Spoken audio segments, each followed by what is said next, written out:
to help you drift off to a deep and tranquil sleep. The following text has been meticulously expanded into a highly detailed, intentionally repetitive, and deeply exhaustive introduction. The cadence of the language, the choice of vocabulary, and the steady, rhythmic structure of each sentence have been specifically designed to induce a state of profound mental relaxation, calm predictability, and peaceful visualization. By focusing entirely on the slow, unhurried minutiae of ancient Oromo life, the gentle ebb and flow of seasonal migrations, and the stable, unchanging institutional frameworks of the Gadaa system, this narrative avoids any sudden shifts, jarring transitions, or dramatic plot points. Instead, it invites your mind to rest upon the images of vast, undulating highland plateaus, the soft rustling of leaves under the grand, protective canopy of the sacred Oda sycamore tree, and the steady, comforting rhythms of a society perfectly synchronized with the natural laws of the cosmos. The foundational purpose of this extensive exploration is to create an auditory or cognitive landscape that mimics the very pastures and assembly grounds where the ancient Oromo people lived for millennia. Every element of the Gadaa system, from the beautifully calculated 40-year generation cycles to the gentle, horizontal distribution of democratic governance under the shade of the Oda tree, is presented with a deliberate richness of detail that requires no intellectual tension to follow. You can simply allow the descriptions of the pastoral economy, the smooth, bloodless handovers of administrative authority during the ritualized Bali ceremonies, and the profound, restorative justice of the customary laws to wash over your consciousness like a quiet evening mist, settling across the basaltic valleys of the Horn of Africa. There are no conflicts to resolve here, no sudden alarms, and no unpredictable elements. Every custom is anchored in the timeless ethical code of Safu, and every human action is designed to maintain a perfect, undisturbed equilibrium with the Supreme Creator, Waka. As we embark on this long, predictable journey through the chapters of the past, visualize the vast landscape stretching out toward a soft, hazy horizon under a calm and welcoming sky, the gentle movements of longhorn cattle drifting across green meadows, and the quiet, melodic blessings of the Gadamaji elders all combine to form an environment of pure sanctuary. Each descriptive phrase is built to layer upon the last, reinforcing a sense of comforting monotony and profound cultural stability that naturally coaxes the mind away from the hyper-stimulation of modern life. Let yourself sink deeper into the pillow with every passing paragraph, knowing that the structural mechanics of this ancient society were designed to endure without friction, providing a beautiful, unyielding pillar of peace that will accompany you gently into a state of deep, refreshing, and completely serene sleep. Before jumping to comfort, please take a moment to subscribe to my channel and share it with your loved ones, including your family and friends. Please let me know from which country you are hearing my voice in the comments section below. The rhythms of the pastures and the foundations of archaic landscape integration. The foundational history of the ancient Oromo people begins not with sudden upheavals or cataclysmic shifts, but with the slow, measured, and perpetual movement of pastoral life across the vast, undulating high plateaus and southern lowlands of the Horn of Africa. To understand the deep roots of this society, one must first visualize the immense geographic canvas upon which their ancestors moved, a landscape characterized by dramatic basaltic massifs, sprawling savannas punctuated by acacia trees, and fertile river valleys that carved deep into the earth. The relationship between the people and the land was not merely extractive, it was deeply symbiotic, regulated by ancient customs that viewed the earth as a living entity to be respected and preserved. The daily routine was governed by the needs of the herds, primarily cattle, which held a central position in the economic, social, and spiritual cosmos of the community. Cattle were not viewed simply as livestock or measures of wealth. They were companions in survival, their milk providing sustenance, their hides providing clothing and shelter, and their presence anchoring the family unit to specific geographic microregions. Every morning, as the first rays of the sun pierced the cool highland mists, the elders would observe the behavior of the animals, reading the subtle signs of the herd to determine the optimal paths for grazing. This knowledge was accumulated over countless generations, passed down through oral traditions that described every hill, valley, and stream with precise, descriptive terminology. The migratory patterns were never random. They followed well-established tracks that minimized conflict with neighboring groups and ensured that pastures had sufficient time to regenerate after intensive grazing. The cycles of movement were divided into the wet season, Gana, and the dry season, Bona. During the wet season, when the rains replenished the highland pastures and filled the natural depressions with water, the communities would expand across the plateaus, taking advantage of the abundant green forage. In contrast, the dry season necessitated a tactical retreat to more permanent water sources, such as deep water wells, Tula, or perennial river banks, where the community would gather in closer proximity. The domestic space reflected this mobility, with homesteads constructed from locally sourced materials like woven grass, wooden poles, and mud, designed to blend seamlessly into the environment and be easily abandoned or rebuilt as the seasonal migration demanded. Within these communities, the social structure was deeply egalitarian, with decisions regarding resource allocation, pasture management, and external relations made through collective consultation rather than autocratic decree, setting the stage for the formal institutionalization of governance that would later define their civilization. The emergence of the Oda and the sacred geography of assembly sites. As the ancient Oromo communities grew in complexity and population, the necessity for a unified framework to resolve disputes, codify customary laws, and celebrate communal rituals led to the sanctification of specific natural landmarks known as the Oda. The Oda, fundamentally a large, shade-giving sycamore tree, Ficus sycamoris, became the ultimate symbol of peace, justice, and collective deliberation. These trees were not chosen arbitrarily. They were selected for their immense size, longevity, and central location within the geographic territories of various clans. The physical structure of the sycamore, with its expansive canopy and deep root system, served as a living metaphor for the society, itself deeply rooted in the traditions of the ancestors while providing shelter, protection, and unity to all who gathered beneath its branches. Under the shade of the Oda, the distinction between different clans softened, and the shared identity of the people was reinforced through prolonged, structured assemblies. The ground beneath the tree was considered sacred, a zone of absolute peace where no weapons could be drawn, no voices could be raised in anger, and no violence could be tolerated. The ancient Oromo developed an intricate protocol for approaching and utilizing these assembly sites. Before an assembly could commence, the surrounding area had to be ritually purified by the elders, who offered blessings and poured libations of milk or water onto the roots of the tree, symbolizing the cooling of passions and the invocation of divine favor from Waka, the supreme creator. The physical arrangement of the assembly was strictly ordered based on age and social role. The elders and elected leaders sat closest to the trunk of the tree, arranged in a semicircle on mats or polished stones, while the younger segments of the population stood or sat along the periphery, observing the proceedings and learning the complex arts of rhetoric, legal interpretation, and diplomacy. The deliberations that took place under the Oda were characterized by an extraordinary commitment to consensus. There was no concept of a simple majority vote. Instead, debates would continue for hours, days, or even weeks until every participant was satisfied that a harmonious agreement had been reached. This process of exhaustive discussion, known as Marie, ensured that all viewpoints were thoroughly vetted and that the final decision reflected the collective wisdom of the entire community. The Oda sites were scattered across the landscape, creating a network of sacred geography that mapped out the political and spiritual terrain of the ancient Oromo world, with famous sites like Oda Nabi, Oda Roba, and Oda Baltum serving as regional epicenters of legal and cultural synthesis where the foundational principles of the Gadaa system were continually refined and maintained over centuries of quiet stability.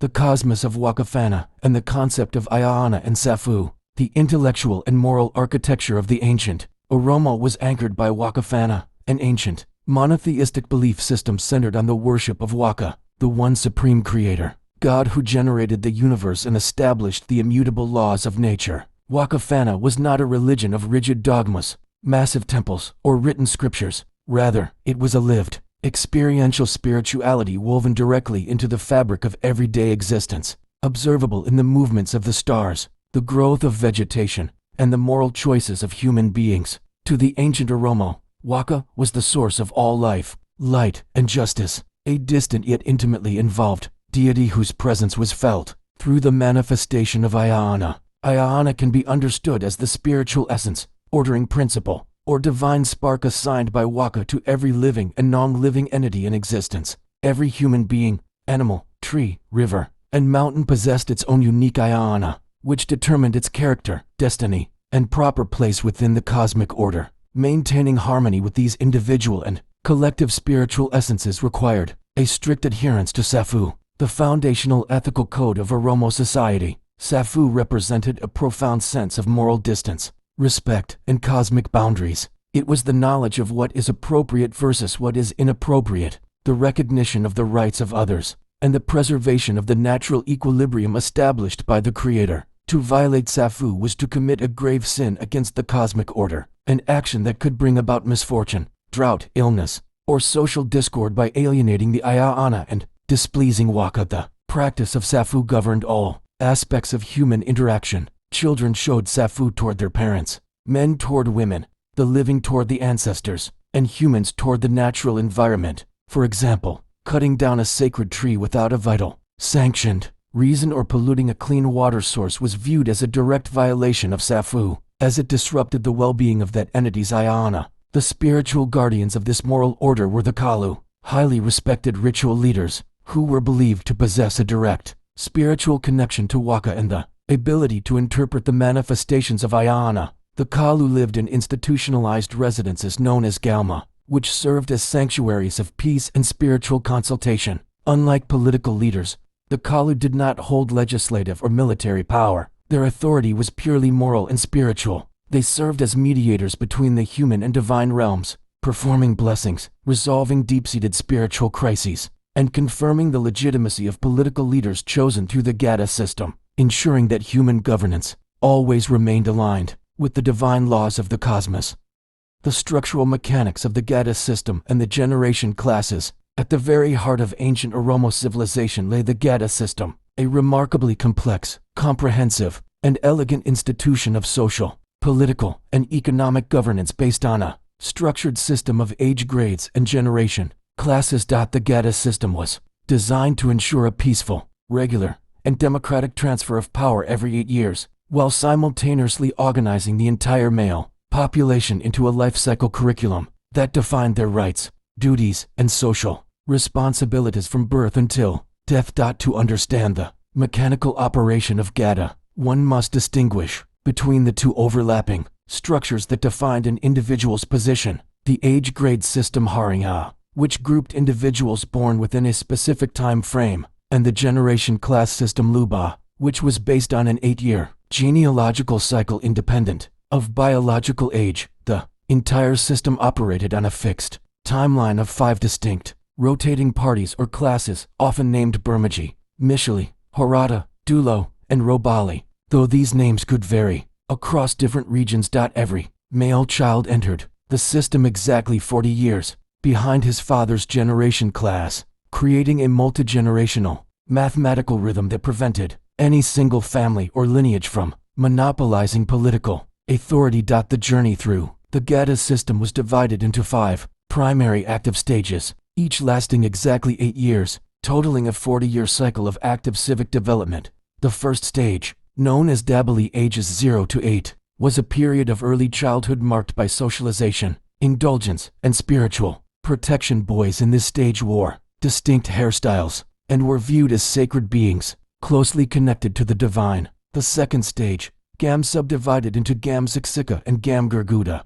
spanning ages 8 to 24, focused on practical education, physical conditioning, and the acquisition of pastoral and environmental knowledge. During these 16 years, the youth learned the arts of herding, hunting, martial tactics, and the complex oral histories of their clans. The fourth major stage was Kusa ages 24 to 32, a critical transitional phase where the cohort elected its own formal leaders, consolidated its internal social bonds, and prepared for military and administrative responsibilities. The fifth stage, Rabadori ages 32 to 40, was the period of military service and ultimate preparation for governance, during which the members were expected to marry, establish independent households, and demonstrate their capacity for strategic thinking and defensive leadership. Finally, at the end of the 40-year cycle, the cohort entered the Gada stage ages 40 to 48, the pinnacle of the system, where they assumed complete administrative, judicial,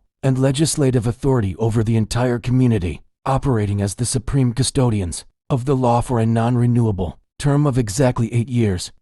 The Luba transition, power handover, and executive administration, the culmination of the Gada cycle, occurred during the highly ritualized and meticulously planned transition of power from the outgoing governing class to the incoming Luba, a ceremony known as the Bali handover. The Bali was the ultimate test of the stability and democratic integrity of ancient Oromo governance, executing a total transfer of executive, judicial, and legislative authority without a single drop of blood or political fracturing. The preparation for the Bali began months in advance, as the incoming Luba, having spent 40 years learning the laws, traditions, and administrative arts, gathered at the designated regional Oda assembly site. During the final days of the transition, the outgoing leaders, who had completed their 8-year term, would sit face to face with their successors under the sacred tree. The physical handover was symbolized by the passing of the Bali, a sacred tuft of grass or a ceremonial scepter, which represented the weight of administrative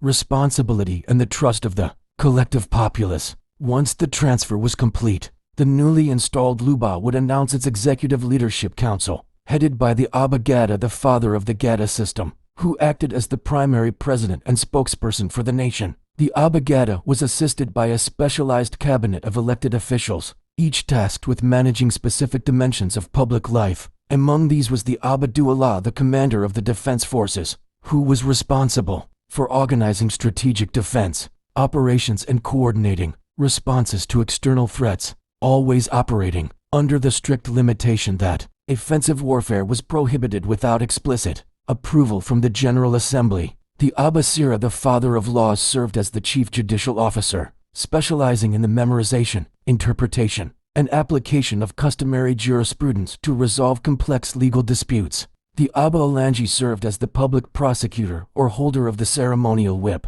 enforcing structural order during assemblies and ensuring that judicial decisions were executed promptly. This administrative cabinet did not rule by decree. Their primary responsibility was to execute the laws established by the CAFI, the General Legislative Assembly, which met periodically to review, amend, or reaffirm the customary constitution Sira. If an Abba Gada or any member of his cabinet demonstrated incompetence, corruption, or a violation of Safu during their term, the system included a formal mechanism for impeachment known as Bukwiju, allowing the assembly to remove the errant official and replace him with a qualified member of the same Luba, thereby preserving the internal integrity and horizontal accountability that allowed the Gadaa system to endure as an unyielding pillar of ancient democratic governance.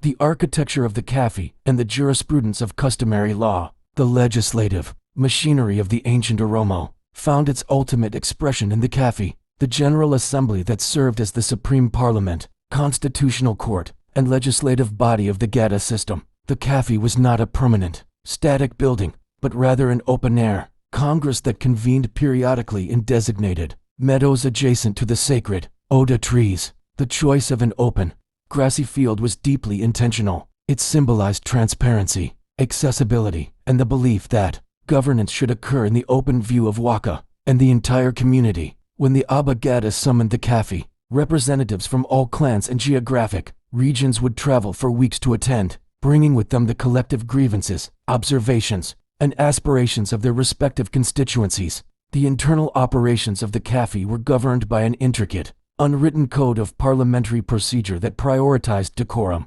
equality, and exhaustive debate. Every participant, regardless of his wealth or the size of his clan, possessed an absolute right to speak, a principle encapsulated in the maxim that law belongs to everyone. The sessions began at dawn, with the elders offering rhythmic blessings that invoked peace, clarity of mind, and divine guidance. The seated arrangement was highly organized, with participants sitting in concentric circles facing the executive council. The speaker would stand, holding a ceremonial staff baku, or a branch of an olive tree, which signaled to the assembly that he held the floor without interruption. The primary task of the CAFI was the Sira Hara, Basu, the formulation of new laws, and the Sira Mufa, Haromsu, the revision and modernization of old customary laws. Because the Oromo legal system was entirely oral, the preservation of jurisprudence relied on the extraordinary mnemonic capacities of the Abba Sira legal experts, who could recite centuries of legal precedents, past treaties, and constitutional amendments through structured verse and prose. A law was never enacted hastily. It had to pass through multiple stages of scrutiny, where its potential impact on the natural environment, family structures, livestock management, and intertribal relations was thoroughly analyzed. If a proposed law threatened the delicate equilibrium of Safu, it was promptly discarded. The final confirmation of a law required universal consensus. Once achieved, the Abba would stand, raise the ceremonial scepter, and pronounce the law binding, after which the entire assembly would chant in unison to imprint the new statute into the collective memory of the nation. The educational curriculum of the GAM grades and civil socialization, the long-term survival and institutional consistency of the Gadaa system depended entirely on a rigorous, continuous, and highly structured educational curriculum embedded within the early age grades, specifically the GAM, Ziksika Junior Youth and GAM, Gurguda Senior Youth stages. Over a 16-year period spanning from ages 8 to 24, boys underwent an immersive socialization process that transformed them from dependent children into highly disciplined, knowledgeable, and civic-minded citizens. This educational system did not rely on formal schools or written textbooks. Instead, the laboratory of learning was the natural environment itself, and the instructors were the grandfathers and elders of the Lubu classes who had completed their periods of active governance. In this stage of GAM Ziksika ages 8 to 16, the curriculum focused heavily on environmental literacy, pastoral mechanics, and the geography of survival. Youth were assigned the responsibility of herding small livestock, a task that required them to memorize the specific characteristics of hundreds of plant species, distinguish between medicinal herbs and toxic weeds, and understand the subtle behavioral changes in animals that indicated illness or the approach of a predator. They learned to read the topography of the land, identifying subterranean water veins, tracking weather patterns by observing cloud formations, and navigating vast distances using the alignment of the stars and the moon. As they transitioned into GAM Gurguda ages 16 to 24, the focus shifted from purely physical and pastoral skills to intellectual, cultural, and political philosophy. The young men were introduced to the complex structures of Oromo genealogy, memorizing their paternal lineage back through dozens of generations to reinforce their connection to the wider, collective identity. They were required to attend the Kafi assemblies as silent observers, sitting on the outer fringes to study the rhetorical strategies, legal arguments, and diplomatic vocabulary used by the ruling Luba. Through this passive absorption, they learned the value of patience, the art of listening before speaking, and the absolute necessity of emotional restraint during public disagreements. Physical endurance was also intensified during this phase through competitive running, wrestling, and horse riding, ensuring that when they finally reached the age of entry into the military and political grades, their bodies and minds were perfectly aligned with the demanding expectations of Oromo leadership. The economic vitality of pastoral cooperation and the Hurriya labor network, the material foundation that sustained the ancient Oromo society and allowed its elaborate political structures to flourish, was a highly cooperative, resilient pastoral and agrarian economy. Wealth was not measured by the accumulation of abstract currencies or individual hoards of non-perishable goods, but rather by the health, productivity, and genetic diversity of the cattle herds, supplemented by the cultivation of stable crops like barley, teff, and sorghum in the highland zones. This economy was fundamentally designed to prevent systemic poverty and resource polarization through an intricate network of mutual aid, collective labor, and institutionalized sharing known as the Hurriya network. The Hurriya consisted of peer groups within the same age cohorts who formed deep, lifelong bonds of economic solidarity. When a young family was establishing its independent homestead during the Rabba Dori stage, the husband's Hurriya peers would mobilize automatically to clear land, construct houses, and dig irrigation channels without expecting monetary payment. This collective labor system, often referred to as Dabu, ensured that no individual household would fail due to a temporary shortage of physical manpower. Livestock management was similarly collective. Herds from different families within a sub-clan were frequently pooled into larger communal units for long-distance migrations to seasonal pastures, reducing the labor burden on individual families and maximizing the efficiency of herd guards. Water, the most critical resource in the arid lowlands, was governed by strict communitarian principles under the jurisdiction of the Abba Hiriega, the father of the water allocation. The massive, hand-dug deep wells Tula were constructed through the coordinated physical labor of multiple generations, who formed human chains stretching dozens of feet into the earth to bucket water to the surface. Access to these wells was strictly scheduled to ensure that every herd received adequate hydration without depleting the source or causing stampedes. If a family lost its entire herd due to a catastrophic drought, a disease epidemic, or a predatory raid, the community did not abandon them to poverty. Through the institutionalized practice of busagonfa, the elders would convene a regional council and mandate that every wealthy household contribute a specific number of healthy heifers and bulls to the destitute family, effectively resetting their economic viability and reintegrating them into the productive fabric of the society. The role of women in ancient Oromo society and the institution of Sike, while the explicit administrative and military roles within the Gadaa system were structurally designated to men, ancient Oromo civilization maintained a sophisticated gender balance through a parallel, autonomous institutional framework for women known as the Sike institution. Sike was a powerful socio-political and spiritual mechanism that enabled women to protect their constitutional rights, defend themselves against domestic or structural violence, and exercise a veto-like moral authority over the male-dominated Gada assemblies. The symbol of this institution was the Sike itself, a finely carved, slender wooden staff made from the sacred olive tree, which a woman received from her mother on her wedding day as a weapon of honor, legal standing, and spiritual protection. The Sike staff was not a mere decorative item. It was a legally recognized instrument of immunity and sacred authority. If a woman felt her husband had violated Safu by committing an act of physical abuse, emotional disrespect, or economic deprivation, she would raise her Sike staff and walk out of the homestead, emitting a specific ceremonial distress call. Upon hearing this call, -1 women in the neighboring villages would immediately abandon their domestic duties, grab their own Sike staffs, and march to the offending man's home, forming a solid, impenetrable blockade known as the Gadayu. The men of the community were completely forbidden from interfering with or approaching this assembly. The women would remain camped outside the household, singing satirical songs that shamed the abuser and refusing to return home until the local elders convened a court, found the husband guilty, and forced him to pay a substantial penalty in cattle to his wife while publicly begging for her forgiveness. Beyond domestic defense, the Sike institution played a crucial role in broader conflict resolution. If two clans or neighboring ethnic groups engaged in a violent territorial dispute that the male diplomatic councils could not resolve, a delegation of elder women carrying their Sike staffs would march directly onto the active battlefield. The moment the women stepped between the warring factions with their staffs raised toward Waka, an immediate, absolute ceasefire was triggered. To strike a woman carrying a Sike, or even to continue fighting in her presence, was considered the ultimate violation of Safu, an unpardonable sin that would bring cosmic misfortune upon the entire clan, thereby establishing women as the ultimate arbiters of peace and moral equilibrium in the ancient world.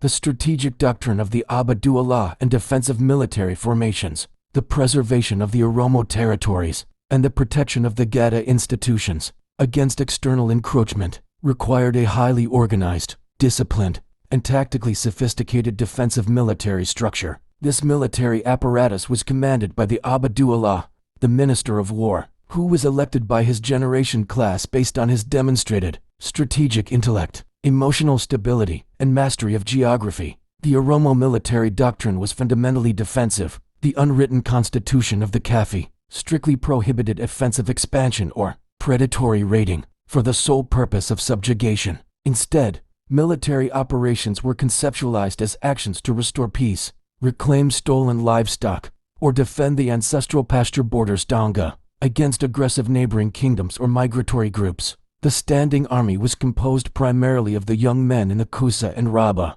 Dori stages, who had spent decades conditioning their bodies through hunting and martial games. The primary tactical advantage of the Oromo forces lay in their extraordinary mobility, precision horsemanship, and deep integration with their cavalry mounts. The transition from a purely infantry-focused force to a highly synchronized cavalry unit occurred seamlessly over generations, with horses becoming as central to military logistics as cattle were to the economy. The Abdullah organized his forces into highly flexible, decentralized units that could disperse across a vast landscape to evade detection and then rapidly concentrate at a single point to overwhelm an adversary. The weapons system was standardized and simple, consisting of light, aerodynamic spears, heavy wooden shields wrapped in thick hippopotamus or buffalo hide, and short, double-edged daggers. Training emphasized absolute coordination. Warriors practiced charging in unified lines that could instantly shift into fluid, circular defensive rings when surrounded. Communication across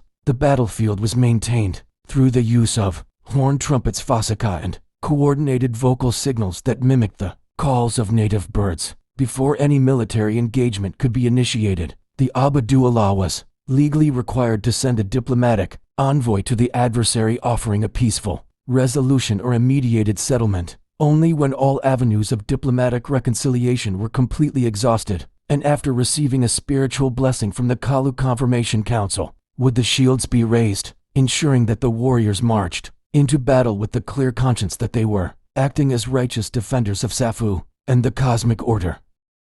The customary penal code and the jurisprudence of reconciliation, the maintenance of internal peace and social cohesion within ancient Oromo society relied on a profoundly restorative, rather than retributive, customary penal code known as Guma. The ancient legal scholars who convened under the Oda trees recognized that punitive measures like incarceration or physical mutilation did not heal the societal fractures caused by crime. Instead, they bred lingering resentment and multi-generational vendettas. Therefore, the primary objective of Oromo jurisprudence was the restoration of Safu and the reconciliation of estranged parties through material compensation and spiritual purification. The legal process began when an offense was committed, ranging from minor livestock theft to accidental or intentional homicide. The local Abasira judges would immediately intervene to isolate the suspect and his immediate family, placing them under a state of protective custody to prevent immediate retaliatory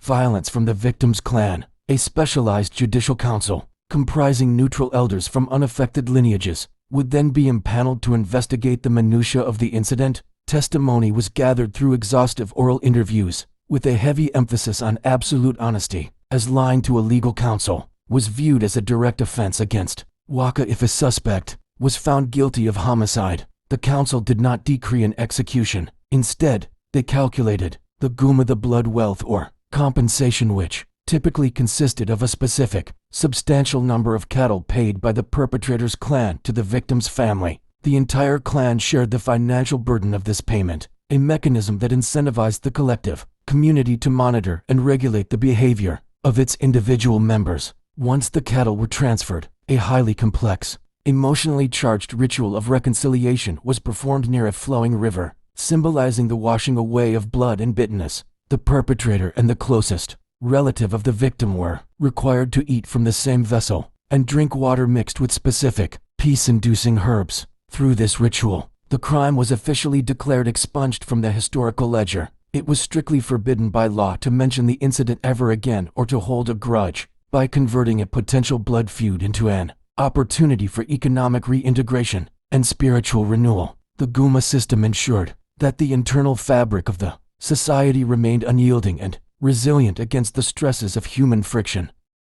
The astronomy of the Gada calendar and chronological synchronization, the temporal organization of the Gadaa System, its precise 8-year transitions, and its agricultural and pastoral operations were guided by a highly sophisticated, indigenous astronomical calendar. The ancient Oromo developed a deep, empirical understanding of the cosmos, utilizing a unique system that synchronized solar and lunar cycles by tracking the relative positions of the moon against a specific group of 7 star clusters or constellations, known collectively as the Urgi stars. The specialized custodians of this chronological science were the Ion-2, an elite class of astronomers and timekeepers who spent their entire lives observing the night sky from strategic high-altitude outposts. The Oromo calendar year was divided into 12 months, with each month lasting exactly 30 days. But because a true lunar cycle is shorter than 30 days, the Ion-2 maintained absolute accuracy through a complex system of intercalary adjustments based on astronomical alignments. The 7 critical star clusters included Lamy Triangulum, Boson Pleiades, Bacalca Aldebaran, Algagema Orion's Belt, Arbadan Sirius, and the twin stars of Urgi-Bura. At the beginning of each month, the Iontu would measure the exact angle and position of the new moon relative to these guiding stars. For example, if the new moon appeared in conjunction with Boson the Pleiades, it signaled the definitive commencement of a specific month and indicated the precise meteorological conditions that the community could expect in the coming weeks. This astronomical tracking was not merely an academic exercise, it was fundamental to the survival of the pastoral economy. The calendar told the community exactly when to begin migrating from the lowlands to the highlands, when to expect the arrival of the Gana rains, and when to prepare the soil for sowing crops. Furthermore, the Gadaa System's 40-year cycle and its 8-year sub-cycles were mathematically calibrated against these cosmic rhythms, ensuring that the political handover of the Bali always coincided with a specific astronomical alignment, reinforcing the core philosophical belief that human governance was an earthly reflection of the perfect, orderly, and harmonious laws of Waka's universe. The ritual architecture of the Galma and the spiritual functions of the Kalu, while the political and legislative decisions of the Oromo occurred in the open air beneath the Oda tree, the spiritual and esoteric dimensions of their civilization were anchored within the Galma, the sacred ritual sanctuary of the Kalu. The Galma was a large, circular architectural structure built with meticulous care using specific types of wood, mud, and thatch, designed to reflect the traditional cosmology of Wakafana. Unlike domestic homesteads, the Galma was treated as a permanent sanctuary of divine peace. Its doors were never locked, and anyone seeking refuge, spiritual counsel, or asylum from conflict could enter its perimeter, with the absolute guarantee of total physical protection. Inside the Galma, the air was frequently perfumed with the smoke of burning aromatic resins, such as frankincense and myrrh, which were believed to clear the atmosphere of negative energies and invite the presence of benign ayana, spiritual forces. The Kalu, residing within this sacred space, acted as the high priest and spiritual axis of the community. The position of the Kalu was hereditary within specific holy lineages that traced their origins back to the foundational ancestors of the nation. The daily life of the Kalu inside the Galma was defined by strict ritual purity, asceticism, and moral restraint. They did not participate in political debates, they never carried weapons of war, and they refrained from accumulating personal wealth through commercial trade. Their primary function was to maintain an open channel of communication between the human realm and the divine creator. Waka, on specific sacred days, the community would gather outside the Galma to participate in the Muuda ceremony, a grand pilgrimage, where elders and citizens anointed the Kalu with pure butter and presented offerings of milk, honey, and green grass. In return, the Kalu would enter a state of deep, meditative trance, channeling blessings of fertility, health, and rain for the land, while offering prophetic insights that helped the leadership navigate long-term environmental crises or societal uncertainties with calm confidence. The philosophy of Oronominal kinship and the Magasa integration system, as the ancient Oromo society interacted with neighboring ethnic groups and communities across the Horn of Africa, they maintained an extraordinary mechanism for demographic expansion and social integration known as the Magasa system. Rather than subjugating, enslaving, or alienating external populations encountered during seasonal migrations or territorial adjustments, the Gada framework provided a formal, legal pathway for the wholesale adoption and integration of individuals, families, or entire clans into the Oromo social fabric. Magasa was fundamentally a process of judicial naturalization and fictitious kinship, rooted in the philosophical belief that human community is defined by shared moral commitments and legal adherence, rather than exclusive biological purity. The integration ceremony was a profound public event conducted under the authority of the ruling Luba at the regional Kafi assembly. The group seeking adoption would stand before the Oromo elders, and a young heifer would be ritually brought to the center of the assembly. The leaders of both communities would hold the legs of the heifer together, symbolizing a joint sacrifice and the blending of their destinies. The heifer was then slaughtered, and its blood was used to anoint the foreheads of the incoming members. Through this act, the adopted individuals were formally declared to be the good-fed foster children of the Oromo nation. They were assigned to a specific Oromo clan, given traditional names, and granted full, uncompromised citizenship rights within the Gadaa system, including the right to vote in the assemblies, utilize communal pastures, and enter their children into the Dabali age grades. The adopted members swore a solemn oath to uphold Safu, respect the customary laws, and defend the territory of their new families. In return, the host clan bound itself to treat the newcomers with absolute equality, guaranteeing that any past animosities were completely erased. This inclusive philosophy allowed ancient Oromo society to dynamically expand its population and build peaceful, symbiotic alliances across diverse landscapes without fracturing its core institutional identity. The material culture of pastoral aesthetics and daily utensils. The daily domestic life of the ancient Oromo was characterized by a refined, minimalist material culture that emphasized functional utility, durability, and a deep appreciation for natural aesthetics. Because the pastoral lifestyle required periodic seasonal mobility, the items used within the household had to be light, unbreakable, and easily transportable on the backs of pack animals like donkeys and oxen. The primary materials utilized for manufacturing daily utensils were wood, cattle horn, leather, and tightly woven plant fibers. Each worked with exceptional craftsmanship by specialized artisans who held a respected place within the economic landscape. Among the most critical and ubiquitous domestic items was the churi or gorfa, a beautifully contoured container vessel used for collecting, storing, and churning milk. These containers were woven entirely by women using the root fibers of specific desert plants,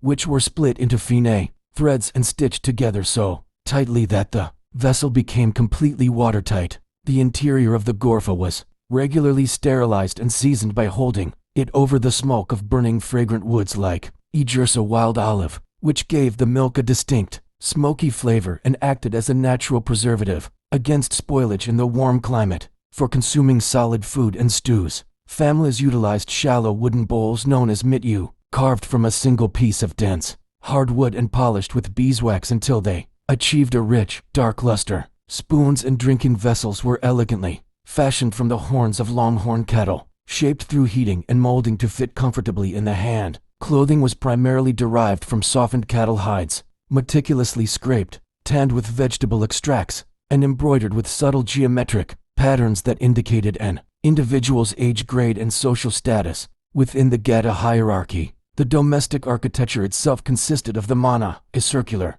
domed structure built from flexible saplings interwoven with grass thatch. The layout of the mana was standardized, with specific zones designated for the hearth, the sleeping mats of the parents, and a secure internal enclosure for newborn calves, reflecting a lifestyle where human existence and pastoral survival were physically and spatially intertwined in a quiet, harmonious daily rhythm.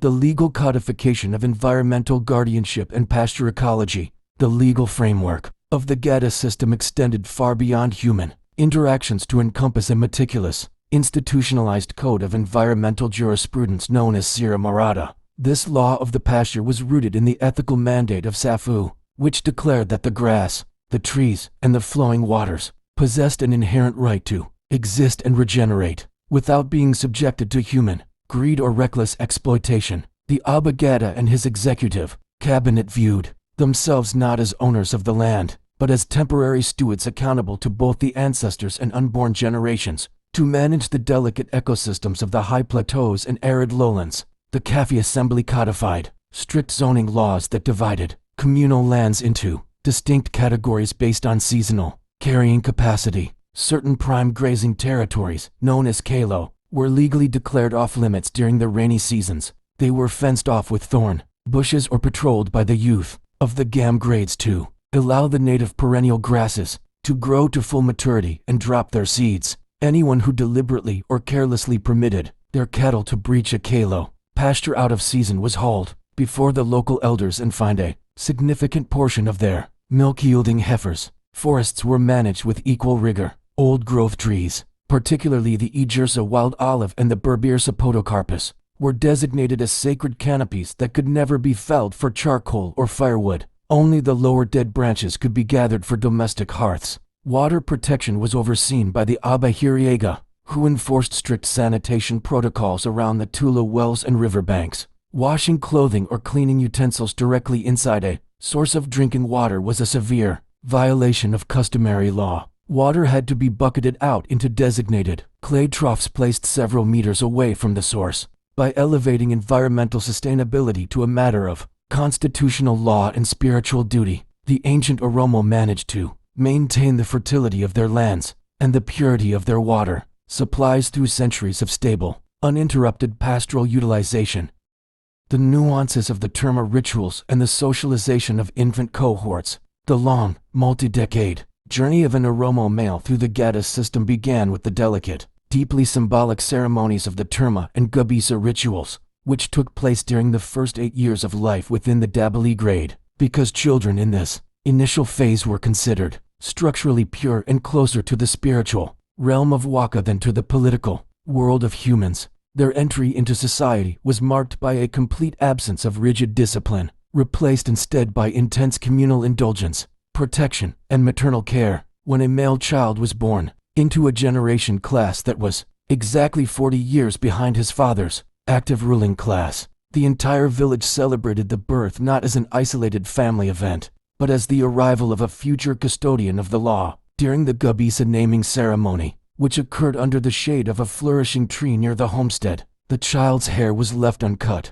allowed to grow into long, elaborate ringlets known as guduru. This distinct hairstyle served as a visual passport across the landscape. Anyone who encountered a child with guduru hair knew instantly that the infant belonged to the sacred Dabali class. Under Oromo law, a Dabali child possessed total physical immunity. It was a grave violation of Safu to strike, scold, or cause distress to an infant in this grade. If a child wandered into a neighbor's field and accidentally damaged crops, the neighbor could not react with anger. Instead, they were culturally obligated to gently guide the child back to its mother and offer a blessing of milk. The mother of a Dabali held an elevated position of honor within the community, carrying a specialized stick called the uli to signal her status. Through these early years of unconditioned love, soft songs, and gentle socialization, the ancient Oromo sought to instill an unshakable sense of emotional security and psychological stability within the infant cohort, building a foundational peace of mind that would later enable these children to grow into rational, composed, and consensus-driven leaders, capable of governing a vast nation without resorting to tyranny.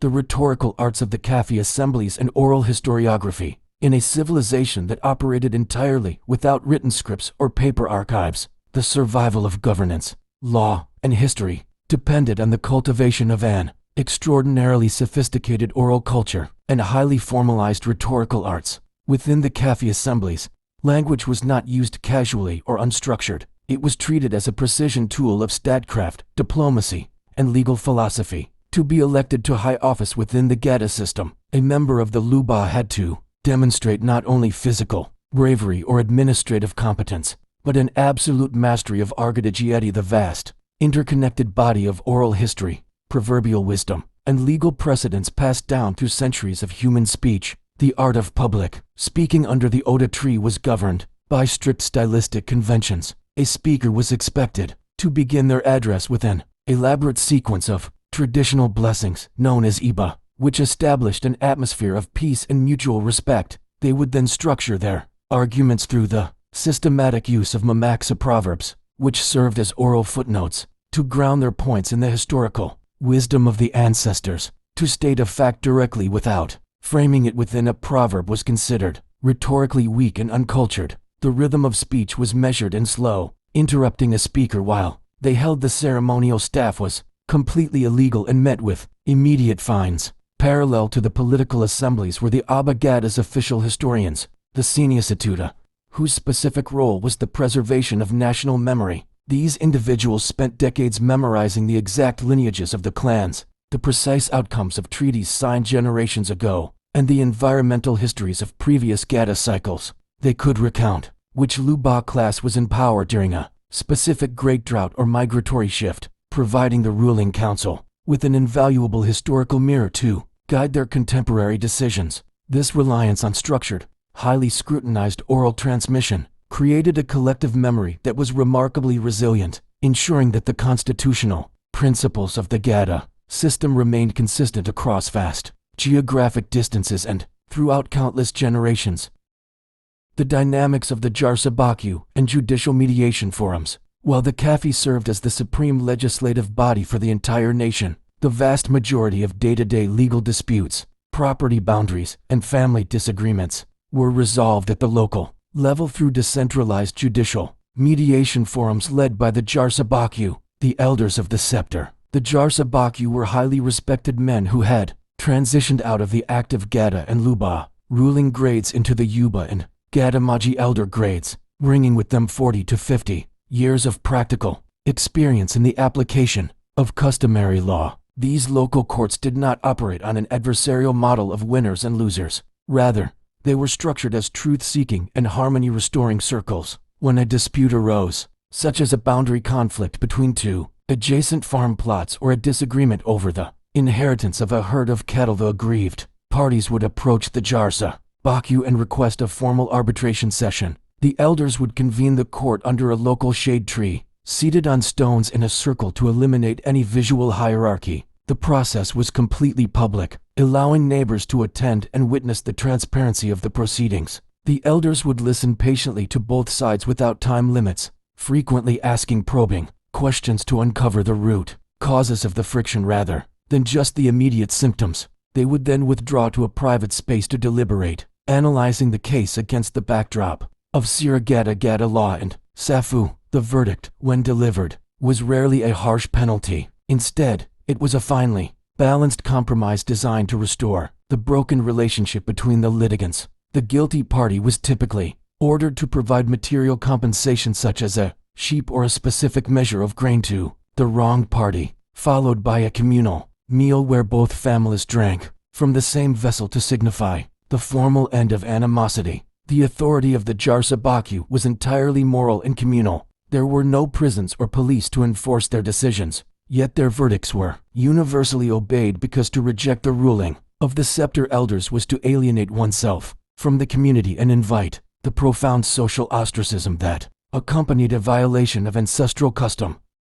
The philosophy of time and space in the Gada historical cosmos. The intellectual worldview of the ancient Oromo was profoundly shaped by a cyclical, multidimensional philosophy of time and space that directly influenced the organization of their society, their governance, and their historical consciousness. Unlike linear conceptions of history that view time as an arrow moving forward into an unknown future, the Oromo conceptualized time as a magnificent, repeating wheel regulated by the divine architecture of Waka. This cosmic wheel turned in predictable 40-year generations in 8-year subcycles, creating a historical landscape where the past was never truly gone, but was continuously returning in a new guise. This philosophy was deeply embedded in the structure of the 5 Gada parties: Burmaji, Mishali, Horata, Dulo, and Robali. When a specific party assumed power during the Bali handover, they did not view their term as a novel beginning. Rather, they viewed themselves as the spiritual and historical extensions of their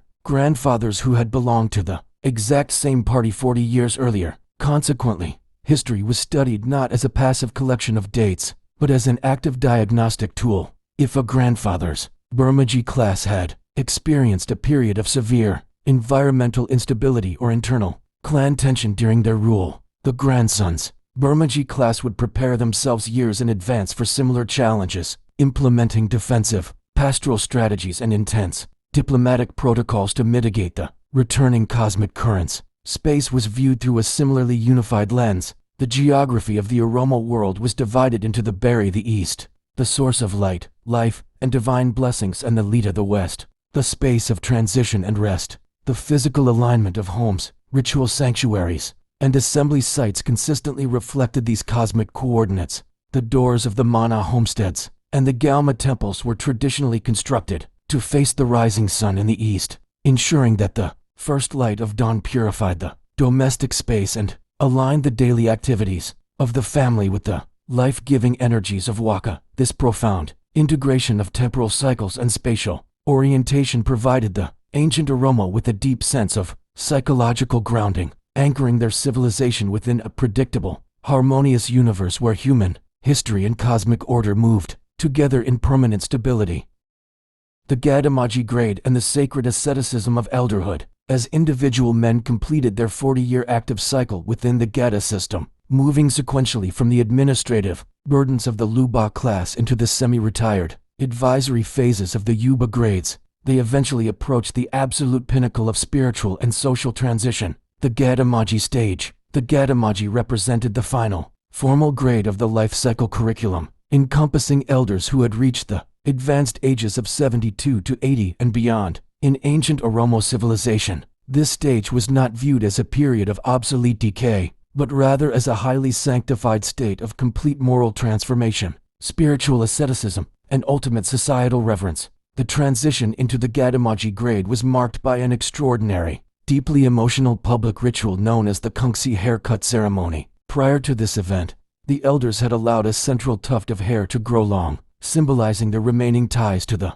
physical world of political action and family management. During the ceremony, which was conducted under the supervision of the spiritual Kalu Council, this final lock of hair was ritually shaved off by the elder's eldest son, signaling the total detachment of the individual from secular obligations, material ambitions, and the potential for social conflict. From that precise moment onward, the Gadamaji entered a state of absolute inviolability and structural peace. They were legally prohibited from carrying any weapons of war or defense, including the basic walking spears utilized by younger cohorts. Instead, they carried only a polished, single-pronged wooden staff known as the Hararesa, which served as a universal passport of absolute immunity across all territories. The Gadamaji were viewed as living ancestors, physical bridges between the earthly community and the divine realm of Waka. Their daily routine was entirely reoriented around the practice of continuous, rhythmic blessings and moral mediation. They spent their mornings seated on small woven mats outside their homesteads, greeting passers-by, reciting elongated prayers for the fertility of the soil, the health of the cattle, and the avoidance of communal illness. If a domestic dispute or an inter-clan friction occurred within their vicinity, the mere physical presence of a Gadamaji stepping into the space was sufficient to command an immediate, absolute silence and cessation of hostilities. Their words were considered to be infused with the unyielding weight of Safu, and to disregard the quiet, measured counsel of a Gadamaji was viewed as a cosmic offense that could alienate an entire lineage from the protective graces of the Creator, ensuring that the final years of an Oromo citizen were spent wrapped in an atmosphere of profound tranquility, collective gratitude, and uninterrupted peace. The structural significance of the horse in Oromo logistics and culture, the physical expansion, defensive resilience, and communication networks of the ancient Oromo across the diverse topographies of the Horn of Africa were fundamentally facilitated by the deep, symbiotic, and highly structured relationship they maintained with the horse, known natively as the Farda. While cattle formed the economic and spiritual core of the society, the horse served as the essential instrument of spatial synchronization, tactical defense, and prestigious cultural expression. The integration of horses into Oromo life was not an accidental or purely functional development. It was governed by an elaborate code of equine husbandry, specialized breeding programs, and deeply personalized kinship bonds. The Oromo recognized distinct breeds of horses, selecting and training specific lineages for long-distance endurance across the high basaltic plateaus, rapid acceleration in the lowlands, or emotional steadiness during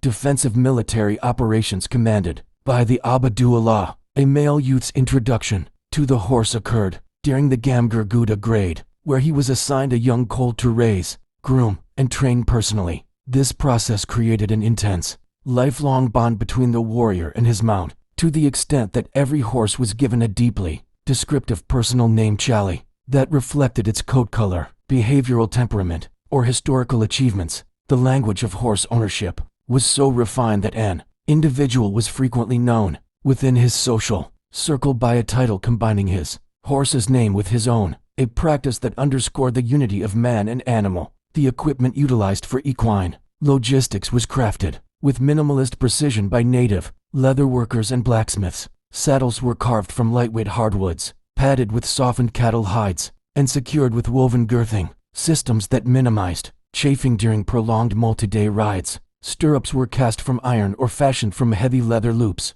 designed to allow the rider to stand completely upright, to scan the horizon or throw a defensive, spear with maximum momentum. In times of peace, horses were utilized as the primary mechanism for transmitting messages between distant Oda assembly sites. A network of young riders could traverse immense distances in a series of relays, ensuring that the decisions of the central Kafi were communicated to regional clans with remarkable speed. During major cultural festivals like the Bali transitions or the Iricha Thanksgiving rituals, the horses were adorned with colorful, beaded headstalls and decorative leather fringes, participating in elaborate, non-competitive equestrian parades that showcased the synchronization, balance, and quiet majesty of the equine culture. The nuances of the Iricha festival and seasonal Thanksgiving rituals, the spiritual gratitude, environmental awareness, and collective unity of the ancient Oromo found its most profound annual manifestation in the celebration of Iricha, the grand Thanksgiving festival that marked the rhythmic transition between the seasons, conducted primarily at the end of the long, dark, and intensive rainy season Gana and the commencement of the bright, fertile spring season Bura. Iricha was an institutionalized demonstration of the core tenets of Wakafana, where the entire population gathered to thank Waka for preserving life, replenishing the earth, and guiding the community through the hazards of winter. The festival was divided into two distinct geographical manifestations: Iricha Melka, which took place on the verdant banks of major perennial rivers and sacred lakes, and Iricha Talu, which was celebrated on the summits of prominent mountains and high hills. The choice of these locations was deeply deliberate. Rivers and mountains were viewed as the physical nexus points where the life-giving waters and towering structures of the earth met the divine light and expansive sky of the Creator. On the morning of the festival, long before the first rays of the sun illuminated the landscape, thousands of citizens would form silent, orderly processions winding through the paths toward the water or mountain sites. The participants were dressed in immaculate white traditional clothing, embroidered with symbolic red and black threads, representing the balance of life, transition, and ancestral continuity. There was a strict prohibition against carrying any weapons, sticks, or instruments of violence during the procession. Instead, every individual from the highest elected Abba, Gada to the youngest child carried a handful of freshly plucked, green perennial grass known as milla or kokorsa, along with vibrant yellow wildflowers kelu. These green plants served as living symbols of fertility, peace, and renewal. Upon arriving at the water's edge, the elders would lead the congregation in a series of rhythmic, low-toned chants and prayers, dipping the green grass into the clear water and gently sprinkling it over their foreheads, their children, and the surrounding earth. This ritual act, known as the blessing of the water, was followed by the collective placement of the grass along the banks, forming a vast, green carpet of gratitude. The atmosphere of Iricha was characterized by a deep, serene joy. Past arguments were explicitly forgiven, broken relationships were mended on the spot, and the entire society realigned its collective consciousness with the harmonious, peaceful patterns of the natural world. The system of oral treaties and interclonal border demarcations, the stability of the ancient Oromo geopolitical landscape, and the minimization of systemic territorial conflict relied on a highly advanced, universally respected system of oral treaties and natural border demarcations known as Gondoro and Danga. Because the society operated without geographic cartography or written contracts, the definition of territorial boundaries between different clans, sub-clans, and neighboring non-Oromo ethnic groups required an intricate combination of public diplomacy, ecological markers, and ritualized oaths that were deeply embedded into the collective memory of the generations. When two communities sought to establish a permanent boundary to regulate access to seasonal pastures, agricultural fields, or water wells, the respective Abagada councils and Jarsabaku scepter elders would convene a joint border assembly at the precise geographic frontier under discussion. The negotiations were characterized by an exhaustive analysis of historical usage, with the oldest members of the Yuba grades reciting decades of migratory movements and ancestral agreements. Once an equitable boundary was agreed upon through the mandatory process of Marie consensus, the elders did not erect stone walls or artificial barriers. Instead, they selected prominent, long-lived natural landmarks to serve as the Danga. These markers typically included majestic trees like the sycamore or wild olive, distinct basaltic rock formations, flowing streams, or the crests of specific ridges. To permanently cement this boundary in the minds of the population, a solemn Gondoro treaty ceremony was enacted, The elders from both sides would dig a shallow trench along the boundary line and plant specific varieties of highly resilient, deep-rooted native grasses or shrubs, such as the cactusea or perennial euphorbia varieties, which were known to withstand extreme droughts and fire, ensuring that the physical marker would endure for centuries. A young calf would then be led across the line,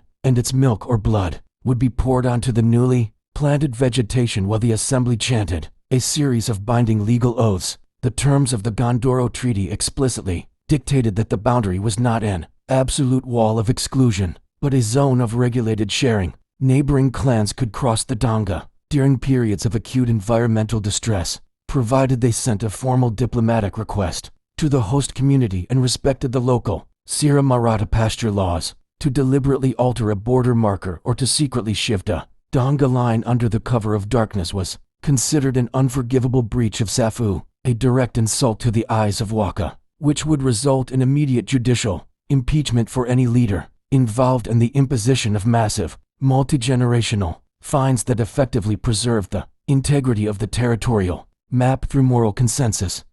The architecture of the domestic hearth and food preservation technology. The internal domestic life of the ancient Oromo homestead, or mana, was anchored spatially, socially, and structurally by the architecture of the central hearth, known as the Gidu or Awala. The hearth was far more than a simple utilitarian installation for cooking. It was the psychological heart of the family unit, the primary source of warmth during the cool Highland nights, and the physical space where oral histories, generational values, and daily instructions were quietly transmitted from parents to children. Constructed in the absolute center of the circular clay and thatch structure, the hearth consisted of 3 large, meticulously positioned river stones known as the sunsumbo, which were embedded deeply into the earthen floor to provide a stable, perfectly balanced tripod for holding heavy earthenware cooking vessels. The fire within the Gidu was treated with immense respect, and was rarely allowed to go completely cold. At night, before the family retired to their sleeping mats, the mother would carefully cover the glowing embers with a thick layer of fine ash, preserving the internal heat so that the fire could be easily revived at the first light of dawn without the necessity of striking new sparks from flint stones. Positioned directly above the hearth was a large, elevated wooden platform or slatted shelf known as the rara, which served as the primary nexus for the society's sophisticated food preservation technology. The continuous upward flow of warm, dry air and antimicrobial smoke from the hearth fire created an ideal microclimate on the rara for drying and preserving vital nutritional reserves. Here, women would place long, thin strips of lean beef or venison, known as quanta, which had been lightly seasoned with local mineral salts and wild herbs. Over several weeks, the smoke from specific woods like the wild olive would completely dehydrate the meat, transforming it into a lightweight, non-perishable, and highly nutritious protein source that could be stored for months or carried by warriors and herders during long-distance, seasonal migrations. Adjacent to the meat preservation zone were rows of tightly woven gourd vessels containing Gada, a rich, clarified butter that was seasoned with fenugreek and garlic to prevent rancidity. Honey, harvested from hollow log hives hung in the high branches of the forest trees, was stored in heavy clay jars sealed with beeswax, providing a permanent reserve of pure carbohydrates that could be mixed with water or utilized to ferment traditional ceremonial beverages, ensuring that even during the most severe dry seasons, the domestic household maintained a quiet, self-sufficient abundance rooted in the intelligent utilization of thermal physics and natural resources. The strategic mechanics of the Oda Nabi assembly and interstate diplomacy. The geopolitical coordination of the ancient Oromo nation reached its highest level of structural complexity at the assembly of Oda Nabi, located in the central region of the high plateaus. Oda Nabi was recognized as the preeminent assembly site among the various sacred sycamore trees scattered across the landscape. While regional Oda sites handled localized judicial and legislative matters, Oda Nabi served as the supreme federal congress where the independent regional confederacies converged every 8 years to harmonize their customary laws, Sira and coordinate macro-regional defensive strategies. The physical organization of the Oda Nabi assembly was an extraordinary feat of traditional logistics. Weeks before the arrival of the scheduled Bali power handover, thousands of delegates, including the regional Abba Gada cabinets, the Abba Sira legal scholars, The Abadullah military strategists and the spiritual Khalid delegations would establish massive, orderly encampments in the sprawling meadows surrounding the great tree. The layout of these encampments was strictly configured according to traditional geographic orientation and genealogical relationships, creating a temporary, living map of the entire nation. The central deliberations were led by the senior Abba of the host region, who acted as the Speaker of the Federal Assembly. The diplomatic doctrine practiced at Oda Nabi was characterized by an unyielding commitment to Marie, exhaustive consensus, and the strict observance of Safu in international relations. When negotiating treaties with neighboring non-Oromo kingdoms or managing trade routes with coastal merchants, the assembly did not operate from a position of aggressive expansionism. Instead, the Abba Gada Council utilized the institutional framework of Pax Gada philosophy of regional peace that sought to extend the zone of legal stability to external partners.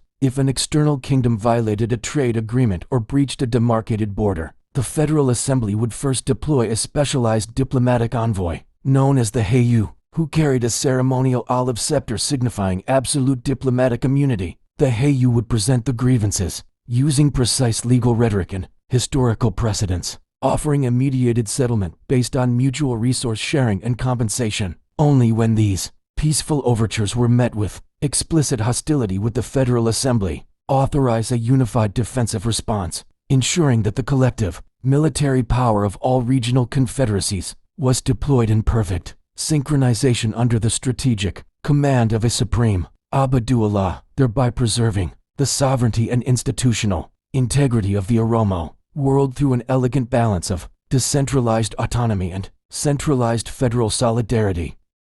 The philosophy of adoption and the institutional mechanics of Gudfeda, parallel to the broad demographic integration of the Gadaa system, ancient Oromo civilization maintained a highly refined, individualized institution of legal adoption and child welfare known as Gudfeda, while Gadaa handled the collective naturalization of entire clans or external communities. Gudfeda was specifically designed to protect vulnerable children, resolve domestic lineage crises, and reinforce social solidarity at the household level. The philosophy underlying Gudfeda was rooted in the ethical mandate of Safu, which declared that every child born under the heavens possessed an absolute right to a stable family structure, proper age-grade socialization, and full economic inheritance. If a child was orphaned due to environmental hardships or conflict, or if a married couple within a lineage was unable to conceive children naturally, the institutional mechanisms of Gudfeda were automatically activated through the local council of elders Jarsabakyu.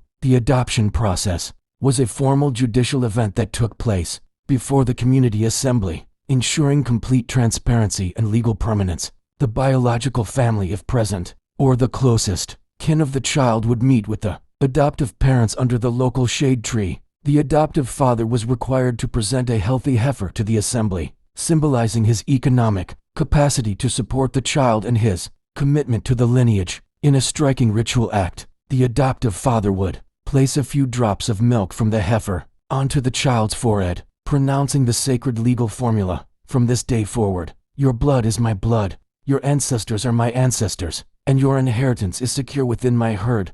Through this judicial declaration, the child was completely erased from the genealogical vulnerabilities of their past and fully integrated into the paternal line of the adoptive father. The Gadaa system recognized no structural or legal distinction between a biological child and a Gudfeda child. The adopted individual entered the Dabali age grade under their new father's generation class, possessed equal voting rights in the future Kafi assemblies, and was legally guaranteed an uncompromised equal share of the family's cattle herd upon the father's passing. If a biological relative later attempted to reclaim the child or dispute their inheritance rights, the customary court would promptly dismiss the claim, enforcing the absolute permanence of the oral contract and shaming the claimant for violating Safu, thereby ensuring that the domestic fabric of the society remained a resilient sanctuary of child protection and social continuity.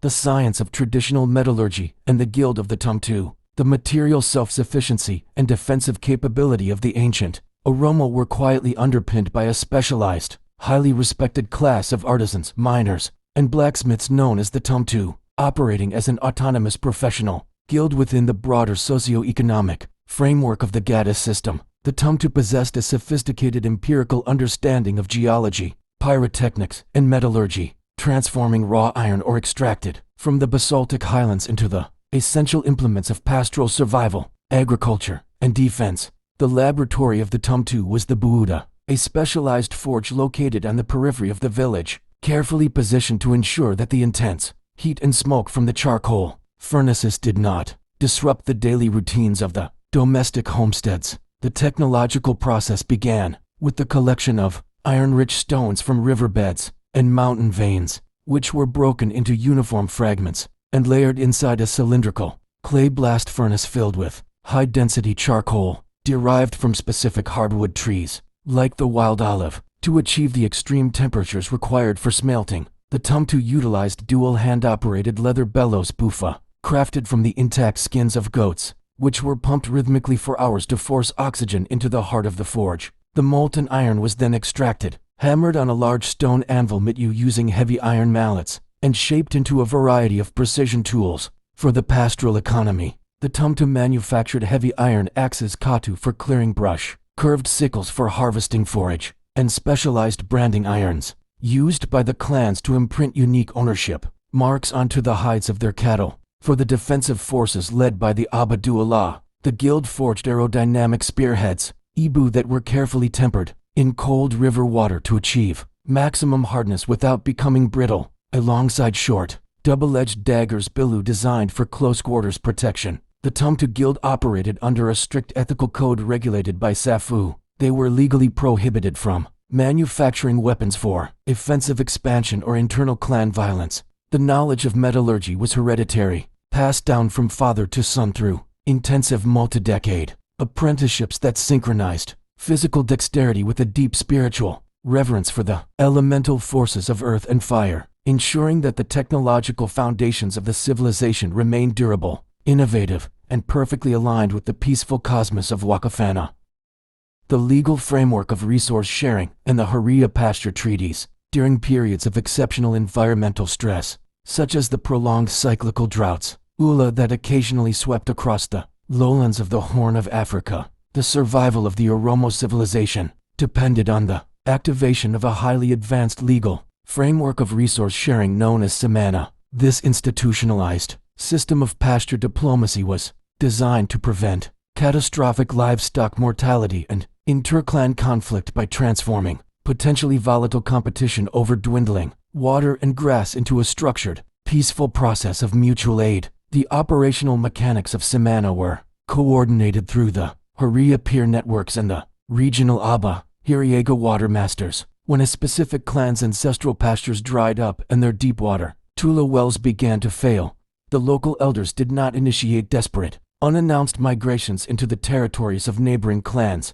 Instead, they dispatched a formal diplomatic delegation carrying green, grass and olive branches to the council of the target territory. This delegation presented a legal petition for Samana, outlining the exact number of households in distress, the size of the remaining cattle herds, and the estimated duration of their stay. The host community was culturally and legally obligated by the principles of Safu to convene an emergency assembly under their Oda tree to evaluate the petition. The host Abba Hiriega would analyze the carrying capacity of their own kalo, preserved pastures, and the recharge rate of their wells to determine how much external pressure the local ecosystem could safely tolerate. Once an agreement was reached, a formal pasture treaty was struck. The incoming distressed herds were integrated into a highly regulated watering schedule, often permitted to access the deep wells during the cooler night hours to minimize evaporation and prevent stampedes with local livestock. The guest herders swore a solemn oath to abide by the local Sira Maratha pasture laws,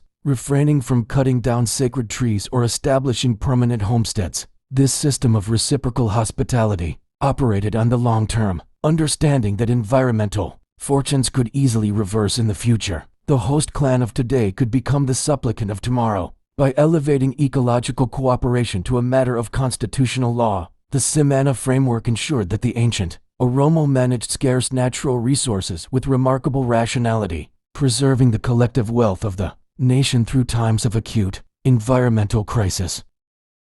the Gadamaji legacy, and the preservation of the constitutional continuum. The final section of this foundational history explores the ultimate mechanisms through which the ancient Oromo ensured the absolute continuity, institutional memory, and permanent stability of the Gadaa system across centuries of human transition. This cultural transmission was achieved through the profound social legacy of the Gadamaji elders who, after completing their formal retirement rituals, acted as the living archives and moral stabilizers of the entire civilization. When a new Luba class assumed executive power during the Bali handover ceremony, they did not operate in an intellectual vacuum or invent administrative policies from scratch. Instead, the newly installed Abba, Gada and his cabinet were permanently flanked by an advisory council of Gadamaji, who sat behind the active leaders during all sessions of the Kafi parliament. These elder statesmen did not possess the authority to vote or veto executive decrees.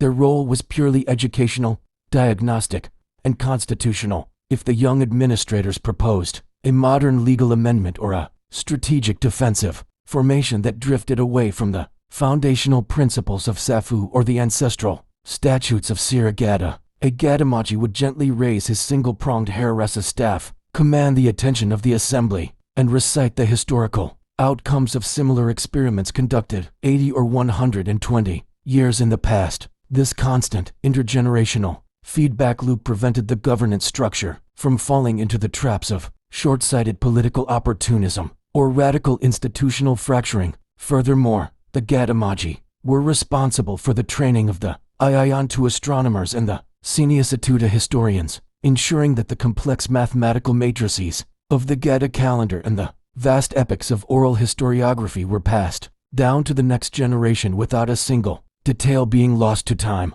Through this elegant architecture of generational rotation, where the youth provided physical energy and environmental vigilance, the middle-aged Luba provided administrative execution and strategic defense, and the elders provided spiritual purification and constitutional memory, the ancient Oromo created a society that was remarkably balanced, deeply democratic, and exceptionally resilient to civilization, that moved smoothly through the centuries in perfect harmony with the timeless, cyclical rhythms of the heavens and the earth. As we reach the quiet conclusion of this long journey through the history, laws, and cosmic rhythms of the ancient Oromo people and the Gadaa system, the landscape settles into a state of absolute stillness. The embers of the central hearth are softly covered in ash, the longhorn cattle rest peacefully in the misty pastures, and the grand canopy of the Oda tree stands quiet under the starlight, preserving the unbroken continuity of a timeless civilization. If your mind has found its comfort but your eyes are still awake, you are gently invited to let the relaxation continue. There are many other journeys waiting for you on this platform, deep, exhaustive explorations designed with the same calm cadence and predictable rhythms to help carry you into a deep sleep. You can easily let the next video play, allowing the slow, rhythmic narrations of history and wellness to wash away the remaining thoughts of the day. If this channel, Quitget, has brought a sense of sanctuary and peace to your evening, consider anchoring yourself to this space by subscribing. By subscribing to the channel, you ensure that this quiet refuge is always within reach whenever you need to detach from the hyper-stimulation of the modern world and realign your mind with a state of tranquil rest. Peace is meant to be shared. If you have friends, family members, or colleagues who find it difficult to unwind at night, or who simply appreciate the deep, unhurried beauty of traditional histories and soothing soundscapes, kindly invite them to join our growing community. Sharing these videos with your loved ones helps extend this circle of warmth and relaxation to those who need it most. For now, close your eyes, let your breathing slow to the gentle ebb and flow of the seasons, and sink deep into the comfort of your pillow. The assemblies are concluded, the laws are upheld, and the night is perfectly secure. Sleep well, and may your rest be deep, refreshing, and completely serene.